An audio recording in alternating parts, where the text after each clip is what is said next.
ബസ്സിൽ സഞ്ചരിക്കുക എന്ന് പറയുന്ന ഒരു പ്രത്യേക അനുഭവമാണ്. കോളേജിൽ പഠിക്കുന്ന സമയത്തൊക്കെ ആണ് കൂടുതൽ സഞ്ചരിച്ചിരിക്കുന്നത്. അപ്പോഴേ ഇങ്ങനത്തെ ഇത്തരം ബസ്സുകളൊന്നും ഇല്ല. അപ്പോൾ ട്രാൻസ്പോർട്ട് എന്ന് പറയുന്നത് വളരെ ഗംഭീരമായിട്ട് മാറുകയാണ്. അതിൻ്റെ കംഫർട്ടബിൾ ആയിട്ടുള്ള ഒരു ട്രാൻസ്പോർട്ട് സിസ്റ്റം കേരളത്തിലേക്ക് കൊണ്ടുവരാൻ എസ്പെഷ്യലി മിസ്റ്റർ ഗണേഷ് കുമാറിന് സാധിച്ചു എന്നാണ് ഞാൻ വിശ്വസിക്കുന്നത്. എൻ്റെ ഒരു സ്നേഹിതനും എൻ്റെ ഒരു കുടുംബ സുഹൃത്ത് ആയതുകൊണ്ട് പറയല്ല, അദ്ദേഹം KSRTCക്ക് വേണ്ടി ഒരുപാട് നല്ല കാര്യങ്ങൾ ചെയ്യുന്നുണ്ട്. ഇനിയും കൂടുതൽ നല്ല കാര്യങ്ങൾ ചെയ്യാൻ തീർച്ചയായിട്ടും നാട്ടുകാരുടെ സഹകരണം ഉണ്ടാകണം. നല്ല ബസ്സുകൾ, നല്ല സഞ്ചാര റൂട്ടുകൾ, നല്ല സർവീസുകൾ, ഇതെല്ലാം ചെയ്താൽ ബാക്കി വിദേശ രാജ്യങ്ങളൊക്കെ ട്രാൻസ്പോർട്ട് എന്ന് പറയുന്നത് മേജർ ഒരു കാര്യമാണ്. ഒരു നാടിൻ്റെ ട്രാൻസ്പോർട്ട് നന്നാക്കാൻ സാധിച്ചാൽ ആ നാട് വളരെയധികം ബെറ്റർ ആവുമെന്നാണ് പറയുന്നത്. എല്ലാവിധ ആശംസകളും. Good luck.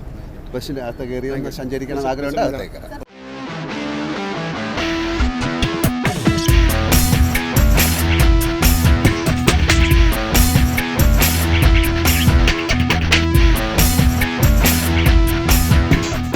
പുതിയ ബസ് KSRTCയുടെ KSRTC ഹിസ്റ്ററിയിലെ ഏറ്റവും അധികം വാഹനങ്ങൾ, ഏറ്റവും അധികം നമ്പരും അതുപോലെ തന്നെ ഏറ്റവും അധികം വെറൈറ്റി വാഹനങ്ങളാണ് പോകുന്നത്.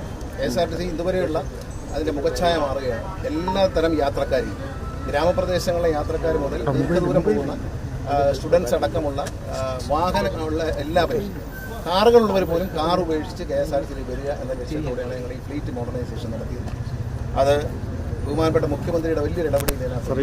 ഏതാണ്ട് 130 കോടിയുടെ വണ്ടിയാണ് വാങ്ങുന്നത് KSRTC. ഈ വർഷം 108 കോടി, കഴിഞ്ഞ വർഷത്തെ 22 കോടിയും ചേർത്തുകൊണ്ടാണ് ഈ വണ്ടി വരുന്നത്. തുടർച്ചയായി അടുത്ത 6 മാസം വണ്ടികൾ ഇങ്ങനെ വന്നുകൊണ്ടേയിരിക്കും. എല്ലാ ബസ് ഡിപ്പോകളിലേക്കും ഈ വണ്ടികൾ പോകും.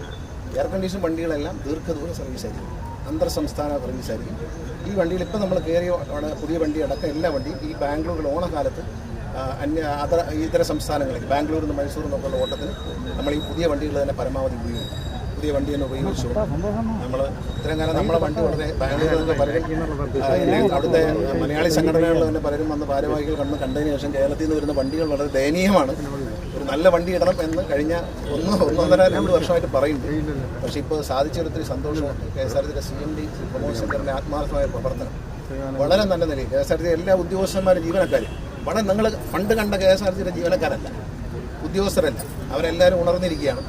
ഇനി നമ്മൾ മാക്സിമം ആളുകളെ ഇതിലേക്ക് ആകർഷിക്കുക എന്നുള്ളതാണ് ഈ ഒരു ഫ്ലീറ്റ് മോഡേണൈസേഷൻ. ഇപ്പോൾ നമ്മൾ 100ഓളം വണ്ടി, 156 വണ്ടി ഇപ്പോൾ വരുന്നുണ്ട് ആദ്യഘട്ടത്തിൽ. ഈ 156 വണ്ടി വരുമ്പോൾ നമ്മൾ പ്രതീക്ഷിക്കുന്നത് ഒരു ദിവസം 50 ലക്ഷം രൂപയുടെ അധിക വരുമാനം വരുന്നത്. അധിക വരുമാനം വരുന്നതോടെ ഈ വണ്ടികൾക്കെല്ലാം ഇപ്പോൾ വാങ്ങിയ എല്ലാ വണ്ടികൾക്കും മൈലേജ് കൂടുതൽ, അതായത് 3 കിലോമീറ്റർ 4 കിലോമീറ്റർ കഷ്ടിച്ച് കിട്ടിക്കൊണ്ടിരിക്കുന്ന സ്ഥലത്ത് 5-5.5 കിലോമീറ്റർ മുതൽ 7-8 കിലോമീറ്റർ വരെ കിട്ടുന്ന വാഹനങ്ങളാണ് നമ്മൾ വാങ്ങിച്ചിട്ടുള്ളത്. എല്ലാ സൗകര്യമുണ്ട്. ചെറിയ വണ്ടികളിൽ ലോക്കലായിട്ട് ഓടാൻ ഓർഡിനറി ബസ് വാങ്ങി, അതിൽ പോലും വൈഫൈ ഉണ്ട്. അതിൽ വൈഫൈ ഉണ്ട്, ഫ്രീ വൈഫൈ കൊടുക്കും. അതിൻ്റെ ഉള്ളിൽ മൊബൈൽ ചാർജറുണ്ട്. അങ്ങനെ എല്ലാ സൗകര്യങ്ങളും എല്ലാ വണ്ടികളും ഒരുക്കിയിട്ടുണ്ട്. ബഹുമാനപ്പെട്ട ഹൈക്കോടതി നിർദ്ദേശപ്രകാരം എല്ലാ വണ്ടികളും കൃത്യമായ റെക്കോർഡിംഗ് സംവിധാനം, ക്യാമറകളും അതിൻ്റെ റെക്കോർഡിംഗ് സംവിധാനങ്ങളും, ടാമ്പർ ചെയ്യാൻ കഴിയാത്ത റെക്കോർഡിംഗ് സംവിധാനങ്ങൾ. ആർക്കും അത് ടാമ്പർ ചെയ്യാൻ പറ്റില്ല, റെക്കോർഡ് ചെയ്ത സാധനം എടുക്കാൻ പറ്റില്ല, എടുത്തു കഴിഞ്ഞാൽ ആകെ പ്രശ്നമാവും. അങ്ങനെയുള്ള ഏറ്റവും ലേറ്റസ്റ്റ് സാധനങ്ങളാണ് വെച്ചിരിക്കുന്നത്. ഈ വണ്ടികളിലെല്ലാം വൈഫൈ ഉണ്ട്. ഇനി ഓൾവോയുടെ ബസ്സുണ്ട്, ലൈലൻഡിൻ്റെ ബസ്സുണ്ട്, ടാറ്റയുടെ ബസ്സുണ്ട്, ഐഷറിൻ്റെ ബസ്സുണ്ട്, എല്ലാ കമ്പനിയിലും ബസ്സുണ്ട്. ഏറ്റവും പുതിയ വാർത്തകളും വിശേഷങ്ങളും വിരൽത്തുമ്പിലറിയാൻ സീ മലയാളം ന്യൂസ് എല്ലാ ഡിജിറ്റൽ പ്ലാറ്റ്ഫോമുകളിലും ലഭ്യം.